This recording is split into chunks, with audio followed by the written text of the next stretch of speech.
വിവാദങ്ങൾക്കും ചേരിപ്പോരുകൾക്കും ഇടയിൽ ചലച്ചിത്ര അഭിനേതാക്കളുടെ സംഘടന അമ്മയുടെ ജനറൽ ബോഡി യോഗം തുടങ്ങി ഇപ്പോൾ തുടരുകയാണ്. അമ്മ ഭാരവാഹികൾക്കെതിരെ പരാതി ഉന്നയിച്ച നടി അൻസിബ ഹസൻ യോഗത്തിനെത്തി. അതിനിടെ നേതൃത്വം മാറണമെന്നും തെറ്റുകൾക്ക് നിരുപാധികം മാപ്പ് പറയണമെന്നും ആവശ്യപ്പെട്ട് ഒരു വിഭാഗം അവിശ്വാസ പ്രമേയം കൊണ്ടുവന്നു. അവിശ്വാസ പ്രമേയം ഇപ്പോൾ ചർച്ചയ്ക്ക് വെച്ചിരിക്കുകയാണ്. ലിഡിയ ജേക്കബ് ആ വാർത്തയുടെ വിവരങ്ങൾ ചേർന്നു. ലിഡിയ, ഈ ഭരണസമിതി സംഘടനയ്ക്ക് എന്തോ അവമതിപ്പുണ്ടാക്കി അതുകൊണ്ട് മാറണം എന്ന തരത്തിൽ ചില ക്യാമ്പയിനുകൾ നേരത്തെ തുടങ്ങിയെന്നും അതിന്റെ ഭാഗമായി കൂടിയാണ് ഇത് പെരുപ്പിച്ചതെന്നൊക്കെയുള്ള അതിനെ വാദിക്കുന്ന ചില ആൾക്കാരെയൊക്കെ നമ്മൾക്ക് നേർക്കുന്നവർ അറിയാം. അപ്പോൾ ഈ അവിശ്വാസ പ്രമേയ ചർച്ച പുരോഗമിക്കുന്നത് എങ്ങനെയാണ്? എന്താണ് ആ ചർച്ചയുടെ ലക്ഷ്യം, ലിഡിയ?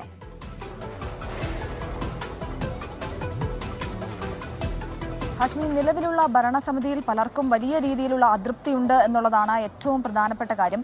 നമ്മൾ മുൻപ് സൂചിപ്പിച്ചതുപോലെ തന്നെ ഈ ചേരി തിരിഞ്ഞുള്ള ഒരു പോരാട്ടത്തിലേക്ക്, പ്രത്യാരോപണങ്ങളിലേക്ക് അമ്മ കഴിഞ്ഞ ദിവസങ്ങളിലൊക്കെ കടന്നിരുന്നു. വലിയ വിവാദങ്ങൾ, വലിയ ആരോപണങ്ങളൊക്കെ ഉയർന്നു വന്നിരുന്നു. ടിനി ടോമിനെതിരെ, ലക്ഷ്മി പ്രിയക്കെതിരെയൊക്കെ വലിയ ആരോപണങ്ങൾ വരുന്ന സാഹചര്യമുണ്ടായി.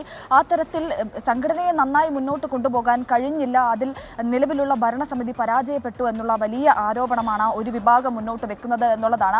അതിന്റെ ഭാഗമായാണ് ഇത്തരത്തിലൊരു അവിശ്വാസ പ്രമേയം കൊണ്ടുവന്നിരിക്കുന്നത് എന്നുള്ളതാണ്. നിലവിൽ ആ ഒരു അവിശ്വാസ പ്രമേയം നിലവിൽ ചർച്ചയ്ക്കെടുക്കുന്നു എന്നുള്ളതാണ് നമുക്ക് അറിയാൻ സാധിക്കുന്നത്. യോഗം ആരംഭിച്ചിട്ടുണ്ട്, താരങ്ങൾ പലരും എത്തിയിട്ടുണ്ട് എന്നുള്ളതാണ്. ഈ പറഞ്ഞതുപോലെ അൻസിബ അടക്കമുള്ള ടിനി ടോം, അൻസിബ, ലക്ഷ്മി പ്രിയ അടക്കം എല്ലാ താരങ്ങളും തന്നെ ആരോപണം ഉന്നയിച്ചവരും ഒപ്പം ആരോപണ വിധേയരും ഒക്കെ നിലവിലുള്ള യോഗത്തിൽ പങ്കെടുക്കുന്നുണ്ട്. യോഗം ആരംഭിച്ചു കഴിഞ്ഞു. ഈ അവിശ്വാസ പ്രമേയം ചർച്ചയ്ക്കെടുക്കുന്നു എന്നുള്ളതാണ് നമുക്ക് അറിയാൻ സാധിക്കുന്നത്. അതിൽ ഈ അവിശ്വാസ പ്രമേയത്തിൽ പ്രധാനമായും പറയുന്നത് ഈ പറഞ്ഞതുപോലെ പല കാര്യങ്ങളിലും വീഴ്ച സംഭവിച്ചു. അതിൽ ഏറ്റവും പ്രധാനപ്പെട്ട കാര്യം എന്ന് പറയുന്നത് ഈ ഒരു അമ്മയിൽ ഉണ്ടായ തർക്കവും വിവാദങ്ങളും അത് മുന്നോട്ട് കൊണ്ടുപോയത്, അതായത് മാധ്യമങ്ങൾക്ക് മുന്നിൽ അടക്കം വലിച്ചിഴിക്കപ്പെട്ടത്, അതിലൊരു നിയന്ത്രണം ഉണ്ടാക്കാൻ നിലവിലുള്ള ഭരണസമിതിക്ക് സാധിച്ചിട്ടില്ല എന്നുള്ളതാണ്. എക്സിക്യൂട്ടീവ് കമ്മിറ്റിയിലെ അംഗങ്ങൾ തമ്മിലുള്ള വഴക്ക്, തമ്മിലുള്ള ഒരു ഭിന്നതയൊക്കെ അത് പറഞ്ഞു തീർക്കാൻ കഴിയാത്തത് വലിയ രീതിയിലുള്ള ഒരു ബുദ്ധിമുട്ട് തന്നെ അമ്മയ്ക്കുണ്ടാക്കി. അമ്മയുടെ പേര് ഒരു മാധ്യമങ്ങൾക്ക് മുന്നിലടക്കം, ആളുകൾക്ക് മുന്നിലടക്കം, ജനങ്ങൾക്ക് മുന്നിൽ അമ്മയുടെ പേര് മോശമാകുന്നതിന് കാരണമായി ലിഡിയ. കാര്യക്ഷമതയില്ലായ്മയാണ് പറഞ്ഞു വരുന്നതെങ്കിൽ കാര്യക്ഷമതയില്ലായ്മയുടെ മുന നീളുന്നത് കുക്കുവിലേക്ക് തന്നെയാണല്ലോ. ഇപ്പൊ ബാക്ക് ടു ഇടവേള ബാബു എന്നതിലേക്ക് എത്തുകയാണോ അവിടെ കാര്യങ്ങൾ?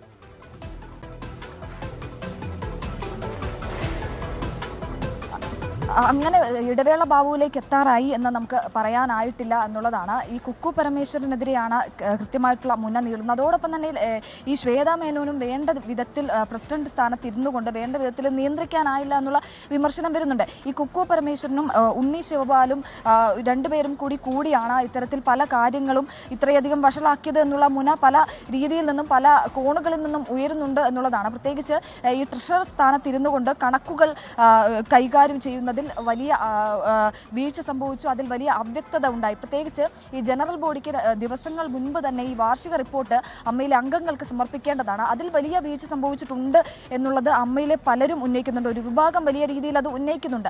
അത് പൂർണ്ണമായും നോക്കേണ്ട ഉത്തരവാദിത്തം ജനറൽ സെക്രട്ടറിക്കും അതുപോലെ തന്നെ ട്രഷറർക്കുമായിരുന്നു. അതിൽ വലിയ വീഴ്ച സംഭവിച്ചിട്ടുണ്ട് എന്നുള്ളതാണ് ഒന്നാമത്തെ കാര്യം. മറ്റൊന്നുള്ളത്, ഈ പ്രശ്നങ്ങളുടെ ഒരു തുടക്കം എന്ന് പറയുന്നത് ആദ്യഘട്ടത്തിൽ ഈ ഓഫീസ് സ്റ്റാഫിനെ പിരിച്ചുവിട്ടതുമായി ബന്ധപ്പെട്ട സംഭവം തന്നെയായിരുന്നു. അതിൽ ആദ്യത്തെ ഒരു ചോദ്യമുന നീണ്ടത്, അല്ലെങ്കിൽ ആദ്യത്തെ ഒരു പ്രശ്നമുണ്ടായത് എന്ന് പറയുന്നത് അത് കുക്കു പരമേശ്വരനും ഉണ്ണി ശിവപാലും ഒരുമിച്ച് ഇത്തരത്തിൽ തീരുമാനങ്ങൾ എടുത്തു. പ്രസിഡന്റിനെ ഒരു കാര്യങ്ങളും അറിയിച്ചില്ല, പ്രസിഡന്റിനെ മാറ്റി നിർത്തി ഈ തരത്തിലുള്ള തീരുമാനങ്ങൾ എടുത്തു എന്നുള്ളത് വലിയ രീതിയിലുള്ള വിമർശനങ്ങൾക്ക്, പല രീതിയിലും ഉള്ള വിമർശനങ്ങൾക്ക് കാരണമായിരുന്നു. പിന്നീട് പ്രസിഡന്റ് ഇടപെട്ടാണ് ആ ഓഫീസ് സ്റ്റാഫിനെ തിരിച്ചെടുക്കുന്നത് അടക്കമുള്ള കാര്യങ്ങളിലേക്ക് വന്നത്. അതിനുശേഷമാണ് അൻസിബയുടെ പരാതി ഉയരുന്നത്. ടിനി ടോമിനെതിരായ പരാതി ഉയരുന്നു.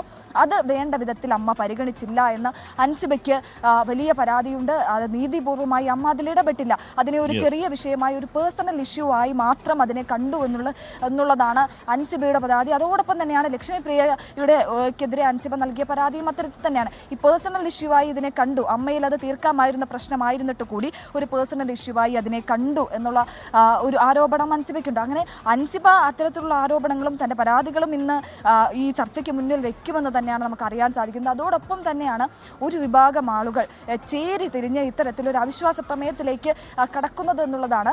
പ്രത്യേകിച്ച് അതിനുള്ള ഒപ്പ് ശേഖരണവും പേര് ശേഖരണവും ഒക്കെ നടത്തിയിരുന്നു എന്നുള്ളത് ഏറ്റവും പ്രധാനപ്പെട്ട കാര്യമാണ്. അതിൽ അവർ വിവിധ കാരണങ്ങൾ ഉന്നയിച്ചാണ് ഈ ഒരു കാലയളവിൽ ഈ വനിതാ നേതൃത്വം കയറി ഒരു വർഷത്തിനു ശേഷം പരിഹരിക്കാൻ കഴിയുന്ന പല പ്രശ്നങ്ങൾ അതങ്ങനെ പരിഹരിക്കാതെ അങ്ങനെ അകത്ത് മുഴുവൻ പ്രശ്നമായി, അത് പുറത്തേക്ക് വന്ന് അത് പരസ്യ പ്രതികരണമായി, പരസ്യ വാക്പോര, ഏറ്റുമുട്ടലായി, അങ്ങോട്ടും ഇങ്ങോട്ടും പറയരുതാത്ത ആരോപണങ്ങളൊക്കെ പറഞ്ഞ് ആകെ മൊത്തം നാട്ടുഭാഷയിൽ നാശകോശമാക്കി എന്ന് പറയുന്ന മട്ടേക്ക് ആക്കിയിരുന്നു. അതുകൊണ്ട് ഭരണസമിതിക്കെതിരെയാണ് ഒരു വിഭാഗം അവിശ്വാസ പ്രമേയം കൊണ്ടിരുന്നത്.